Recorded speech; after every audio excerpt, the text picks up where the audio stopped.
छतरपुर के ग्राम गढ़ा यानी बागेश्वर धाम पहुंचे देश के प्रधानमंत्री नरेंद्र मोदी। किया research of centre cancer hospital का शिलान्यास। भैया हराओ बोलो, मतंगेश्वर भगवान की, बागेश्वर धाम की जय, जटाशंकर धाम की। अपुन औरण खां मोरी तरफ से दो ही हाथ जोड़ के राम राम जो कार्यक्रम में उपस्थित मध्य प्रदेश के गवर्नर श्री मंगू भाई पटेल, मुख्यमंत्री भाई मोहन यादव जी,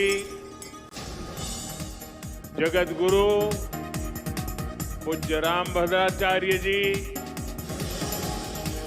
बागेश्वर धाम के पीठाधीश्वर श्री धीरेन्द्र शास्त्री जी, दीदी मां साध्वी ऋतंबरा जी, स्वामी चिदानंद सरस्वती जी, महंत श्री बालक योगेश्वर दास जी, इसी क्षेत्र के सांसद विष्णुदेव शर्मा जी, अन्य महानुभाव और प्यारे भाई और बहनों,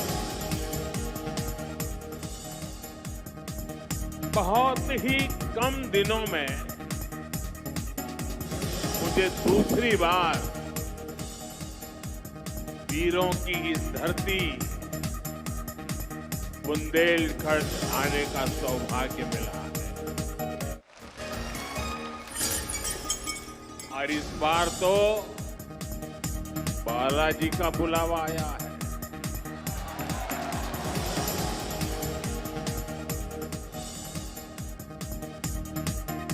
ये हनुमान जी की कृपा है कि आस्था का ये केंद्र अब आरोग्य का केंद्र भी बनने जा रहा है।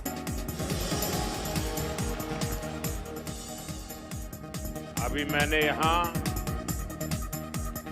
Shri Bageshwar Dham medical science and research institute का भूमि पूजन किया। ये संस्थान 10 एकड़ में बनेगा।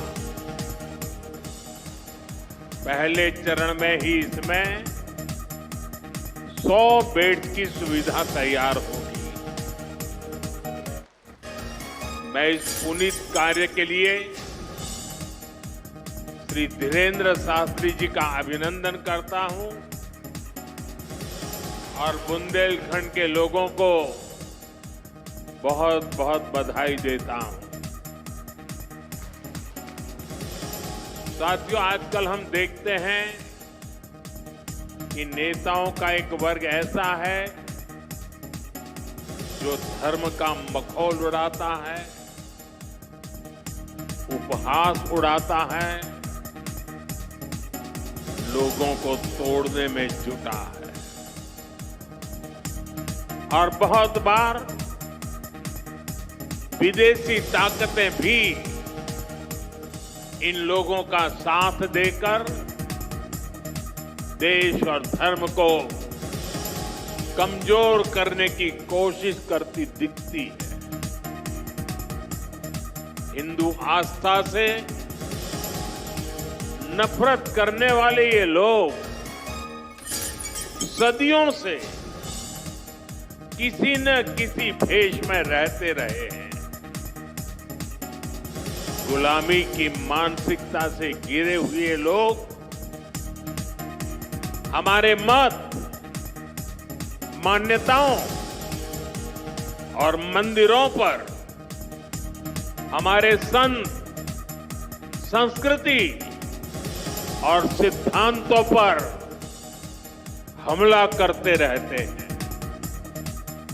ये लोग हमारे पर्व, परंपराओं और प्रथाओं को गाली देते हैं। जो धर्म, जो संस्कृति स्वभाव से ही प्रगतिशील है, उस पर ये कीचड़ उछालने की हिम्मत दिखाते हैं। हमारे समाज को बांटना, उसकी एकता को तोड़ना ही इनका एजेंडा है। इस माहौल में मेरे छोटे भाई धीरेंद्र शास्त्री जी काफी समय से देश में एकता के मंत्र को लेकर लोगों को जागरूक करते रह रहे हैं। अब उन्होंने समाज और मानवता के हित में एक और संकल्प लिया है। इस कैंसर संस्थान के निर्माण की ठानी है। यानी अब यहां बागेश्वर धाम में भजन, भोजन और निरोगी जीवन तीनों का आशीर्वाद मिलेगा। साथियों, हमारे मंदिर, हमारे मठ, हमारे धाम ये एक और पूजन और साधना के केंद्र रहे हैं, तो दूसरी ओर विज्ञान और सामाजिक चिंतन के भी, सामाजिक चेतना के भी केंद्र रहे हैं। हमारे ऋषियों ने ही हमें आयुर्वेद का विज्ञान दिया। हमारे ऋषियों ने ही हमें योग का वो विज्ञान दिया जिसका परचम आज पूरी दुनिया में लहरा रहा है।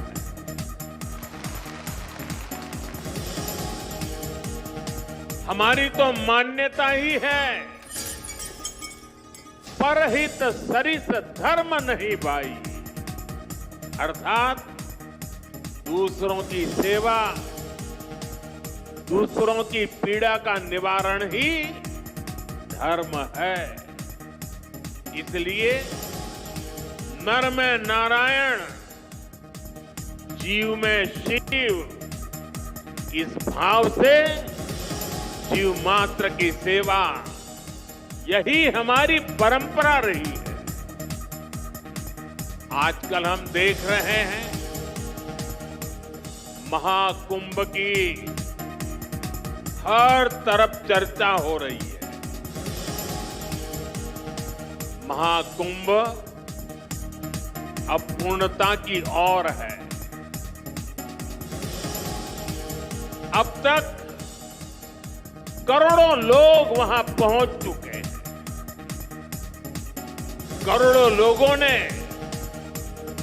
आस्था की डुबकी लगाई है, संतों के दर्शन किए हैं।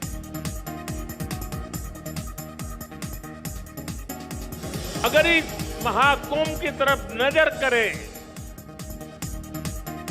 तो सहज भाव उड़ जाता है, ये एकता का महाकुंभ है।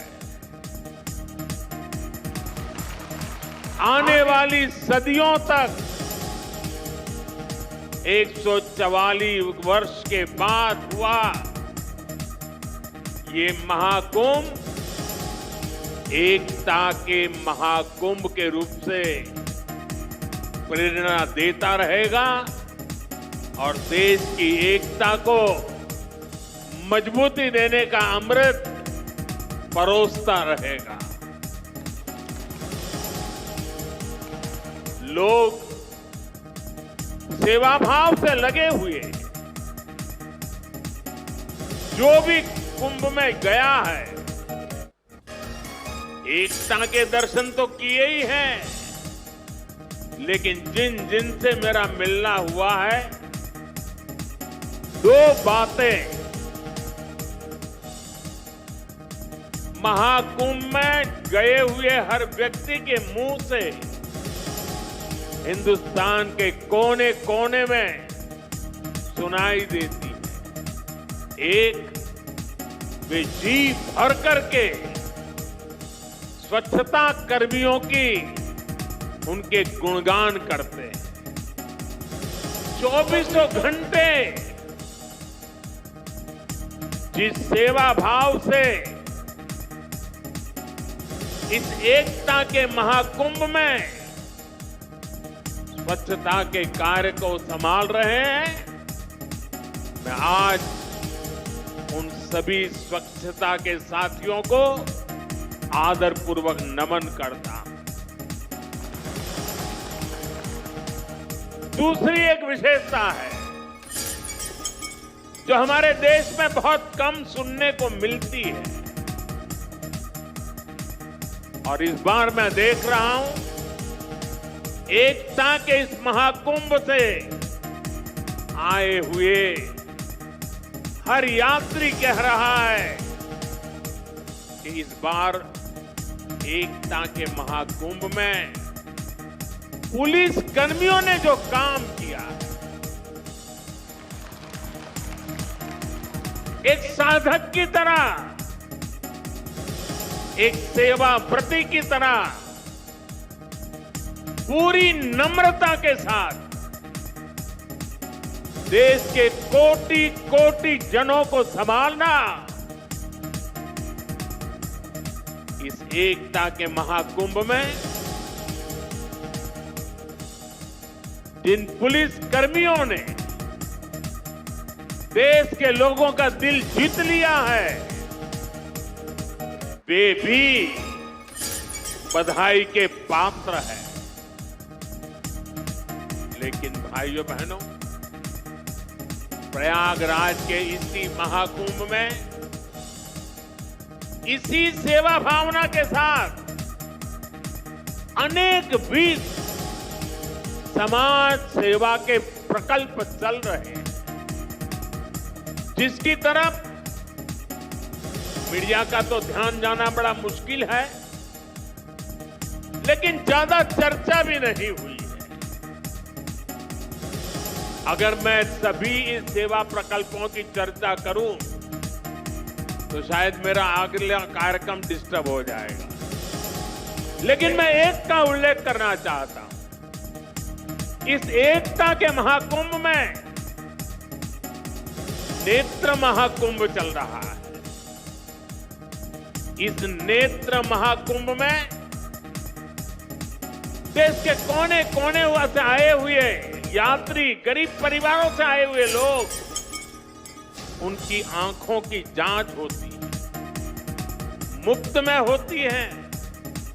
नेत्र चिकित्सक, देश के गणमान्य डॉक्टर 2 महीने से वहां बैठे हुए हैं, और इस नेत्र महाकुंभ में अब तक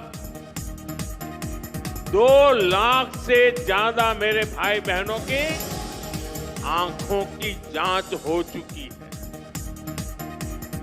करीब 1.5 लाख लोगों को निःशुल्क दवाई और चश्मे दिए गए हैं, और कुछ लोग ऐसे पाए गए जिनके मोती बिंदु के ऑपरेशन की जरूरत थी। तो इस नेत्र महाकुंभ से चित्रकूट और अगल बगल के स्थानों पर जहां पर अच्छी नेत्र चिकित्सा की अस्पतालें थी, करीब 16,000 मोतियाबिंद के ऑपरेशन के लिए उन अस्पतालों में भेज करके एक भी पैसा का खर्च बिना उन सबके मोतियाबिंद के ऑपरेशन किए गए। ऐसे कितने ही अनुष्ठान इस एकता के महाकुंभ में चल रहे हैं। भाइयों बहनों, ये सब कौन कर रहा है? हमारे साधु संतों के मार्गदर्शन में हजारों डॉक्टर, हजारों स्वयंसेवक स्वतः स्फूर्त भाव से, समर्पित भाव से, सेवा भाव से इसमें लगे हुए हैं।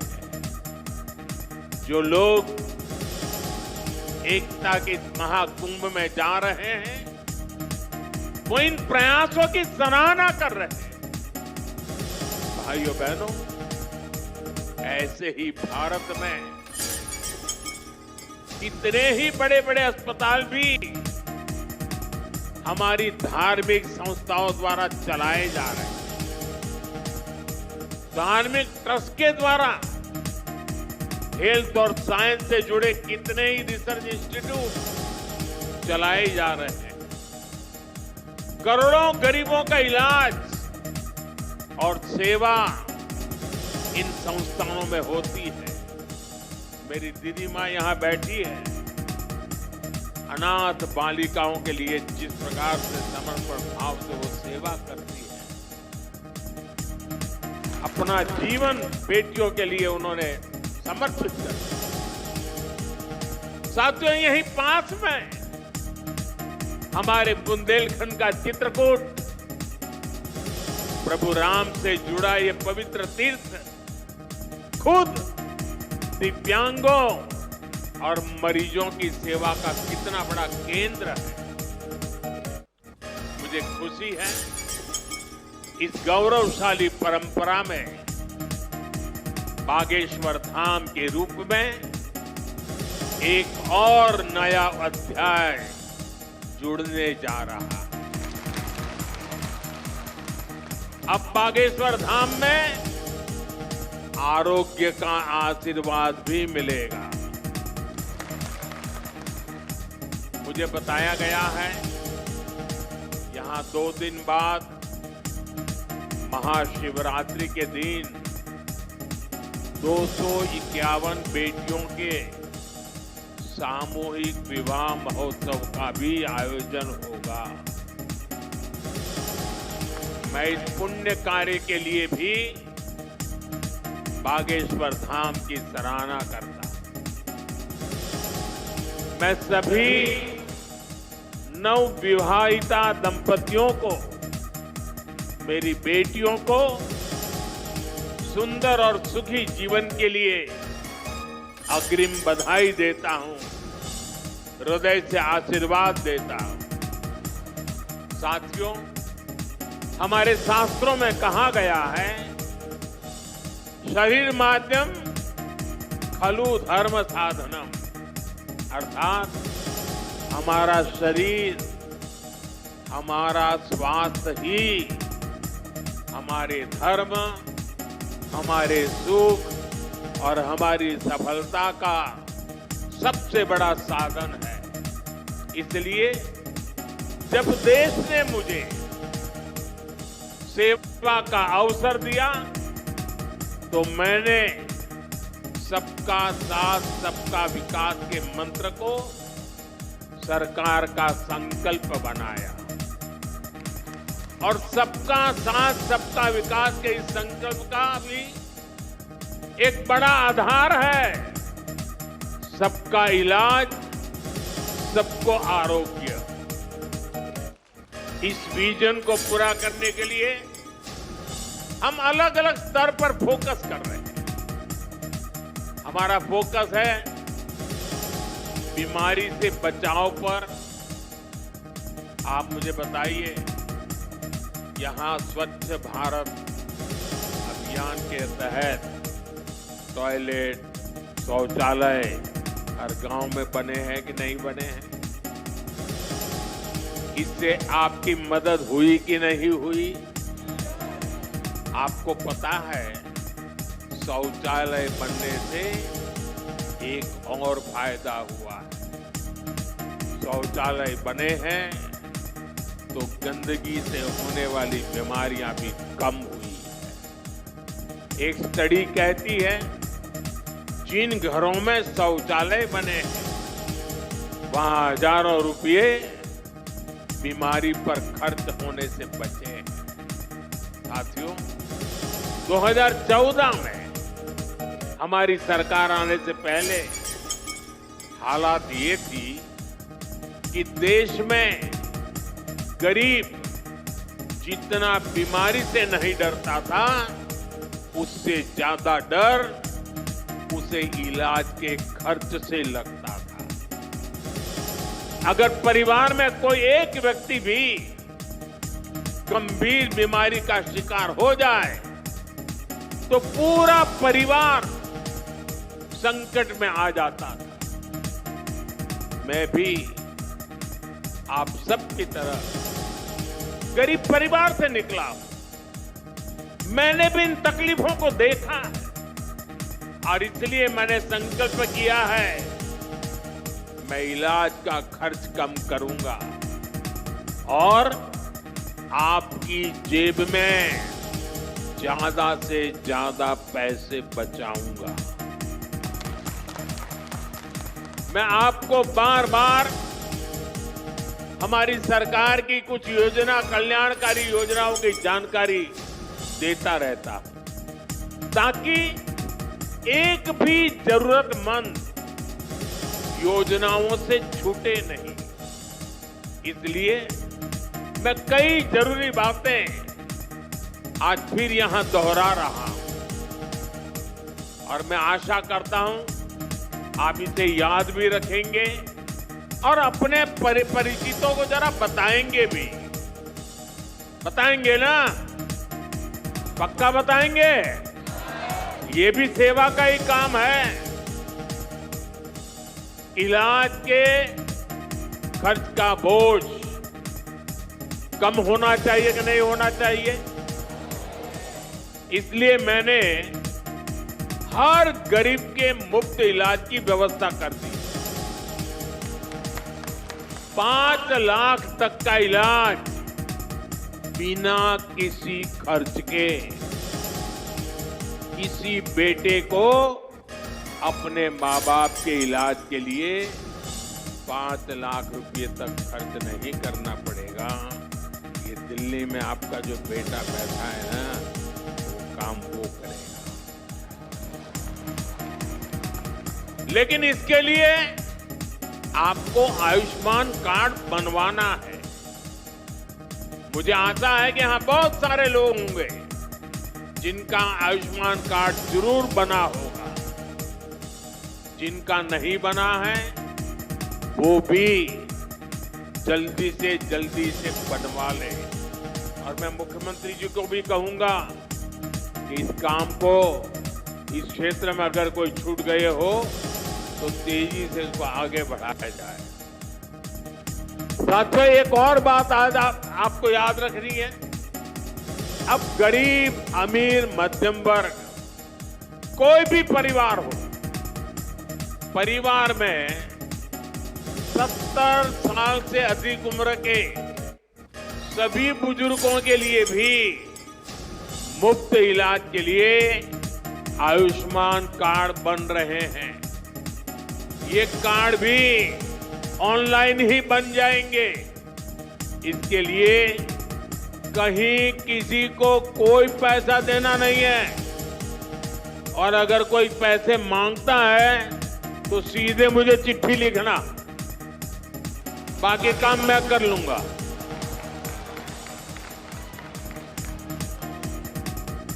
अगर कोई पैसा मांगता है तो क्या करेंगे आप?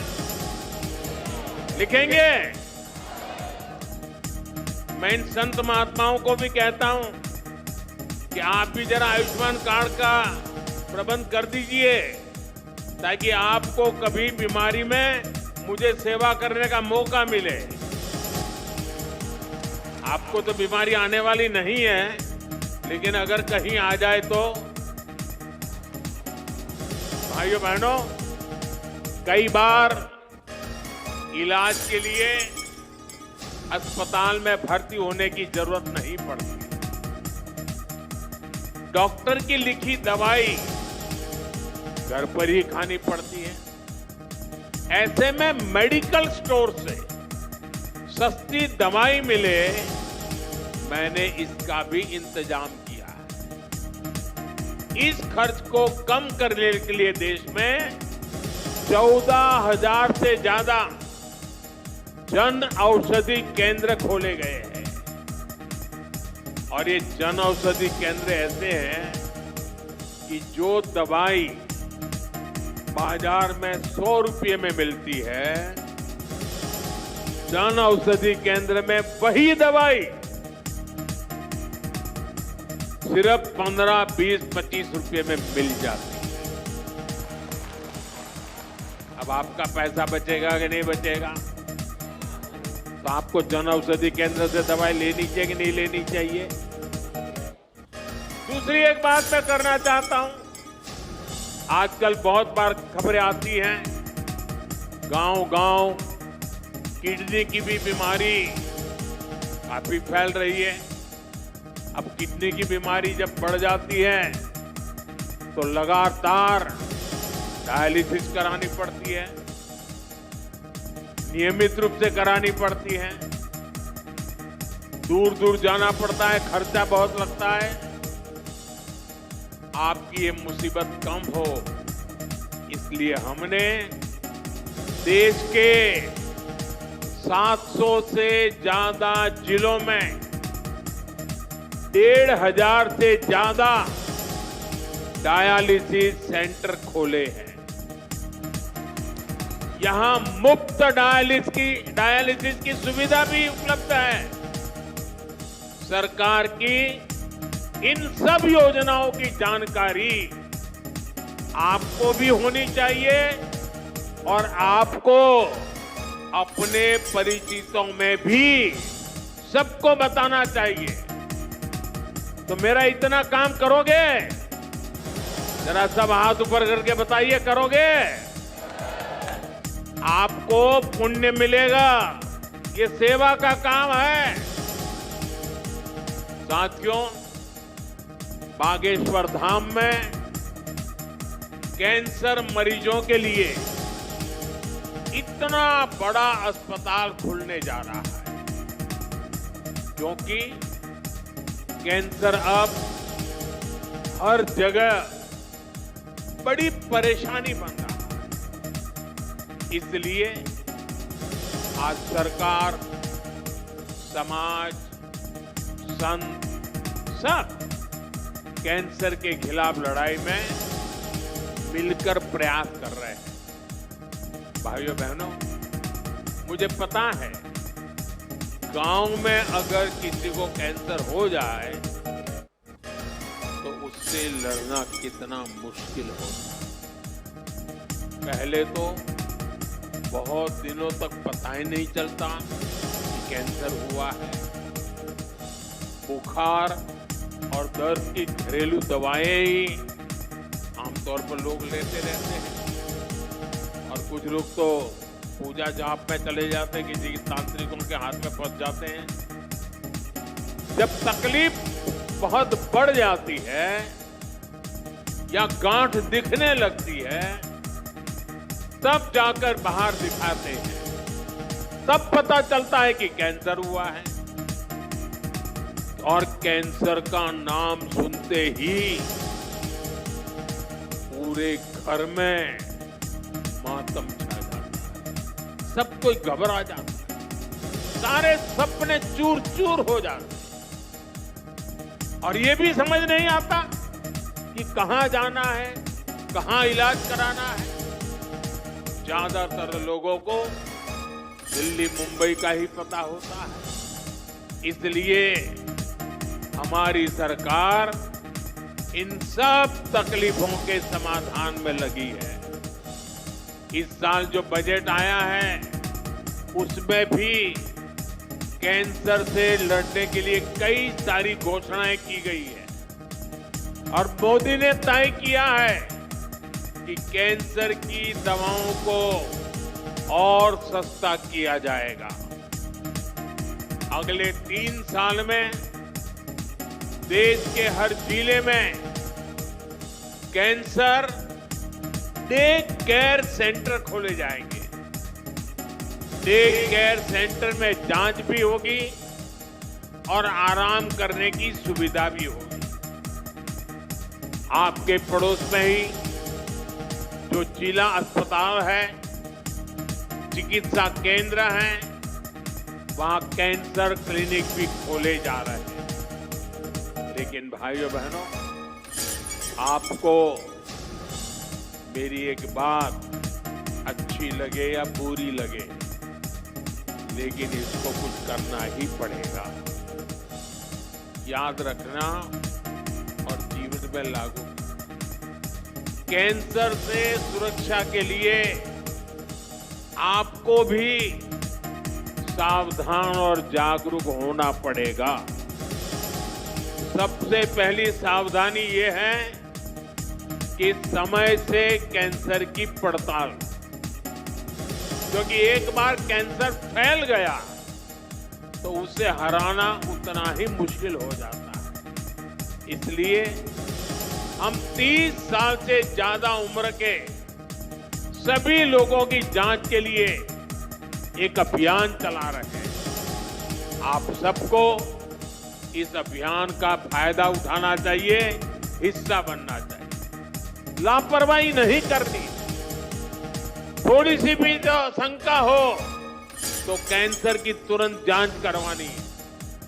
एक और बात, कैंसर को लेकर सही जानकारी भी बहुत जरूरी है। ये कैंसर किसी को छूने से नहीं होता है। ये छुआछूत की बीमारी नहीं है। ये छूने से नहीं फैलती है। कैंसर का खतरा बीड़ी, सिगरेट, गुटखा, तंबाकू और मसाले से बढ़ता है। ये माताएं बहनें ज्यादा खुश हो रही है मेरी बात सुन के। इसलिए कैंसर फैलाने वाले इस सब नशे से आपको तो दूर रहना ही है, औरों को भी उससे दूर रखना है। अपने शरीर और स्वास्थ्य का ख्याल रखना है। और मैं आशा करता हूं, अगर हम सावधानी रखेंगे तो बालेश्वर धाम के कैंसर अस्पताल पर बोझ नहीं बनेंगे। यहां आने की जरूरत नहीं पड़ेगी। तो सावधानियां रखोगे ना? लापरवाही तो नहीं करोगे ना? साथियों, मोदी आपका सेवक बनकर आपकी सेवा में जुटा है। मैं पिछली बार जब छतरपुर आया था तो यहां मैंने हजारों करोड़ रुपए की योजनाओं का लोकार्पण और शिलान्यास किया था। और अभी मुख्यमंत्री जी ने इसका वर्णन भी किया। आपको ध्यान होगा, इनमें 45,000 करोड़ रुपए की केन बेतवा लिंक परियोजना भी थी। ये परियोजना कितने दशकों से लटकी हुई थी। इतनी सरकारें आई चली गई। हर पार्टी के नेता भी बुंदेलखंड आते थे, तो यहां पानी की किल्लत बढ़ती ही चली गई। आप मुझे बताइए, पिछली किसी सरकार ने अपना वादा पूरा किया? ये काम भी तब शुरू हुआ जब आपने मोदी को आशीर्वाद दिया। पीने का पानी और उसका संकट दूर करने के लिए भी तेजी से काम हो रहा है। जल जीवन मिशन यानी हर घर जल परियोजना के तहत बुंदेलखंड के गांव-गांव में पाइप से पानी पहुंचाया जा रहा है। गांव में पानी पहुंचे, हमारे किसान भाई बहनों की तकलीफ दूर हो, उनकी आय बढ़े। हम इसके लिए दिन रात मेहनत कर रहे हैं। भाइयों बहनों, बुंदेलखंड समृद्ध बने, इसके लिए जरूरी है कि हमारी माताएं बहनें भी उतनी ही सशक्त बने। इसके लिए हमने लखपति दीदी और ड्रोन दीदी जैसी योजनाएं शुरू की है। हम 3 करोड़ बहनों को लखपति दीदी बनाने का लक्ष्य लेकर चल रहे हैं। बहनों को ड्रोन उड़ाने की ट्रेनिंग भी दी जा रही है। बुंदेलखंड में सिंचाई का पानी पहुंचेगा। बहनें ड्रोन से फसलों पर छिड़काव करेगी, खेती में मदद करेगी, तो हमारा बुंदेलखंड समृद्धि के रास्ते पर तेजी से आगे बढ़ेगा। भाइयों बहनों, गांव में ड्रोन तकनीक से एक और बड़ा जरूरी काम हो रहा है। स्वामित्व योजना के अंतर्गत ड्रोन से जमीन की पैमाइश करा के उसके पुख्ता कागज दिए जा रहे हैं। यहां एमपी में तो इसे लेकर बहुत अच्छा काम हुआ है। अब इन कागजों पर लोग बैंक से आसानी से लोन भी ले रहे हैं। ये लोन रोजगार धंधे में काम आ रहा है, लोगों की आय बढ़ रही है। साथियों, बुंदेलखंड की इस महान धरती को विकास की नई ऊंचाई पर पहुंचाने के लिए डबल इंजन की सरकार दिन रात मेहनत कर रही है। मैं बागेश्वर धाम में कामना करता हूं, बुंदेलखंड समृद्धि और विकास की राह पर इसी तरह आगे बढ़ता रहे। और आज मैं हनुमान दादा के चरणों में आया तो मुझे लगा क्या ये धीरेन्द्र शास्त्री अकेले ही पर्ची निकालेंगे कि मैं निकाल पाऊंगा। तो मैंने देखा कि आज हनुमान दादा की मुझ पे कृपा होती है कि नहीं होती है। तो हनुमान दादा जी ने मुझे आशीर्वाद दिया और मैंने आज पहली पर्ची निकाली, उनकी माताजी की पर्ची निकाली, और जिसकी बात शास्त्री जी ने बता दी आपको। खैर साथियों, ये बहुत बड़ा अवसर है, बहुत बड़ा काम है। संकल्प बड़ा हो, संतों के आशीर्वाद हो, प्रभु की कृपा हो, तो समय सीमा में सब पूर्ण होता है। और आपने कहा है कि इसके उद्घाटन के लिए मैं आऊं, दूसरा कहा है कि उनकी बारात में मैं आऊं। मैं आज सार्वजनिक रूप से वादा करता हूं, दोनों काम कर दूंगा।